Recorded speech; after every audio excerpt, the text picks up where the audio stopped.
Magandang hapon mga tropa. Nandito tayo ngayon sa ating manukan. Tambay muna habang nagkikwentuhan. Kasi mga tropa, nagbago ko ng routine sa pagpapainom ko sa aking mga alaga. Kung naalala nyo dati, nabanggit ko na nagpapainom ako sa kanila antibacterial alternate every 2 days. Ngayon mga tropa, dahil sa panonood natin at basa-basa, mas maganda mga tropa na 7 days magbigay tayo ng antibacterial. Tapos ang the rest na yan, vitamins, fresh water sa loob ng isang buwan. Basta mga tropa, sa loob ng isang buwan kailangan natin makapagbigay ng antibacterial sa ating mga alaga. 7 days straight yun mga tropa, 5 to 7 days, kayo nang bahala. Depende sa mga manok nyo. Kung sinisipon yung mga manok mo, mas maigi, nagbigay ka ng antibacterial 7 days. Yun yung nakapag-prevent sa mga sipon ng ating mga alaga. Pero sa akin mga tropa, yung binigay ko ngayon, nagbigay ako ng electrolytes. Bali nagbigay ako ng antibacterial 6 days, tapos ay 5 days, tapos itong electrolytes for 2 days na yun mga tropa. Sa isang galon, 2 days na nila maubos. Kaninang umaga nagbigay ako ng pagkain sa kanila. Nakita ko na malapit na maubos yung tubig, pero hindi ako nag-refill mga tropa hanggang tanghali. Tapos bumalik ako dito alas 2 ng hapon. Tinignan ko, talagang empty na. Tapos naghahanap na ng tubig yung ating mga alaga, kaya alam kong uhaw na sila. Kaya yung ginawa natin mga tropa, nagtimpla ako sa balde ng electrolytes.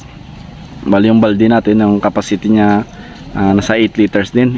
Yung isang sachet kasi nasa 4 liters mga tropa ang capacity ng electrolytes. Kaya nagbigay tayo ng 2 pack sa isang galon. Mas maganda mga tropa pag ganyan yung mga alaga natin.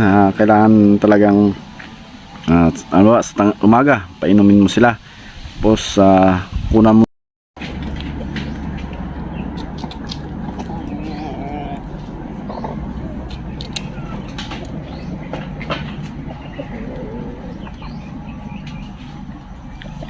By Thursday pala mga tropa, kung sino man yung malapit dito sa lugar ko, by Thursday magbibenta ako ng pabo doon sa palengke. Umaga, doon lang ako mga tropa sa labas. Hindi ako sa loob ng palengke, sa tabing daan na ako. Doon sa highway din mga tropa. Bali marami kasi tayong roster. Plano ko magbenta doon kasi kasama na rin yung pagbablog. Kaya gusto kong maglako sa tabing daan mga tropa. Yung pabo lang mga tropa, puro roster lang yung bibenta natin kasi sobra yung roster natin. Marami naman tayong babae, pero mas marami yung roster na barako. Kaya magbabawas ako, magdala ako doon ng 5 o 4 na piraso na pabo natin para makapagbenta tayo doon mga tropa.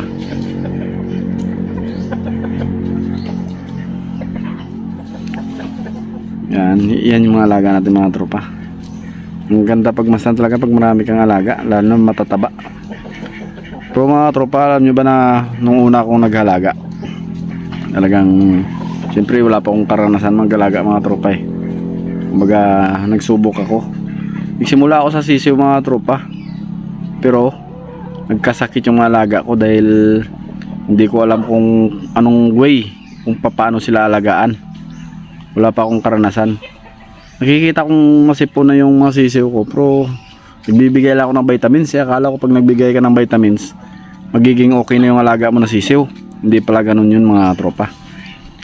Unang-una, pag sisiw pa lang talaga, 1 day old hanggang 2 weeks, kailangan talaga may ilaw pa sila mga tropa.